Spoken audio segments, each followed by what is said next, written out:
ஒரு அழகான கிராமத்தில் பாட்டி ஒருத்தவங்க இட்லி கடை வச்சுருந்தாங்க. அவங்க கடையில் இட்லி ரொம்ப அருமையாக இருக்கும். ஆனால் அவங்களுக்கு லாபமே கிடைக்கல. பாட்டி, 2 செட்டு இட்லி கொடுங்க பாட்டி.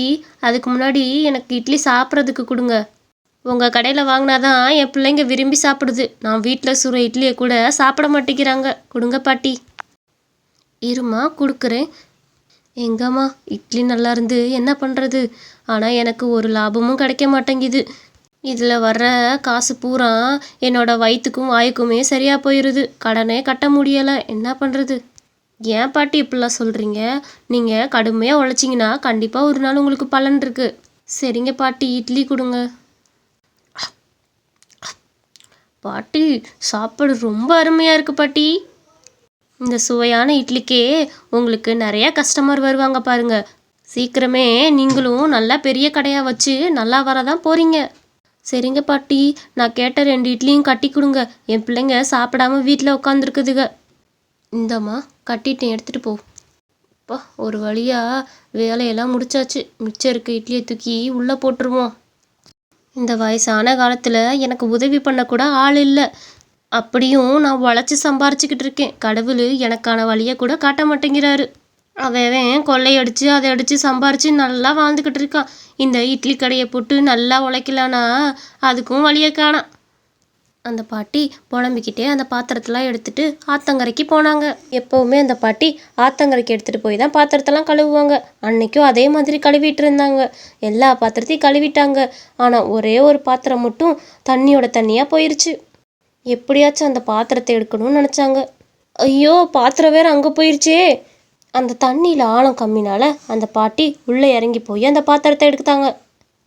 எப்படியோ அந்த பாத்திரத்தை எடுத்துட்டு கரைக்கு திரும்பிட்டாங்க.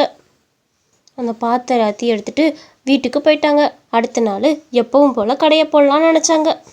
அடுத்த நாளும் எப்பவும் போல் கடையை ஆரம்பித்தாங்க. இட்லியெல்லாம் ஊற்றி வச்சுட்டு வெயிட் பண்ணிகிட்டு இருந்தாங்க. அதில் ஒரே ஒரு இட்லியை மட்டும் எடுத்து அவங்க ஹாட் பாக்ஸ்குள்ளே போட்டாங்க. ஒரு இட்லியை போட்டவும் நிறைய இட்லி வர ஆரம்பிச்சது. அட, என்ன இது? நான் ஒரு இட்லி தானே போட்டேன். நான் போடாமே இத்தனை இட்லி வந்திருக்குது. ஒருவேளை இது மந்திர பாத்திரமா இருக்குமோ? அந்த ஆற்றுக்குள்ளே போயிட்டு வரப்பேன்னு நினச்சேன். எங்கிட்டோ நமக்கு லாபம் வந்தால் சரி. இந்த மாதிரி தினமும் நம்ம மாவே இல்லாமல் இட்லி இந்த மாதிரியே செஞ்சுக்கலாம். நமக்கு லாபம் நிறையா கிடைக்கும்.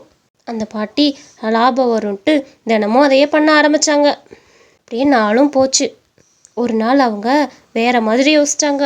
இதுக்குள்ளே இட்லி போட்டால் தானே வெறும் இட்லியாக வருது. ஒரு வேளை நம்ம பணத்தை போட்டால் நிறைய பணம் வருமோ அப்படின்னு ஒரு 100 ரூபாய் நோட்டை உள்ளே போட்டாங்க. ஃபுல்லாக பணமாக 100 ரூபாய் நோட்டாக வந்துருச்சு. அடடா, கடவுள் எனக்கு வழி விட்டுட்டாரு. இந்த 100 ரூபாவை போட்டதுமே இத்தனை 100 ரூபாய் வந்துருச்சு. இனி நம்ம கஷ்டப்படவே தேவையில்ல. இதிலே நம்ம 1000 2000 போட்டு சம்பாரிச்சுக்கலாம். ஒரு நாள் ஒரு மீடியாவில் இருக்கவர் 1000 ரூபாய்க்கு வந்து சில்லறை கேட்டார். அந்த பாட்டியும் 100 ரூபாவா எடுத்து சில்லறை கொடுத்தாங்க.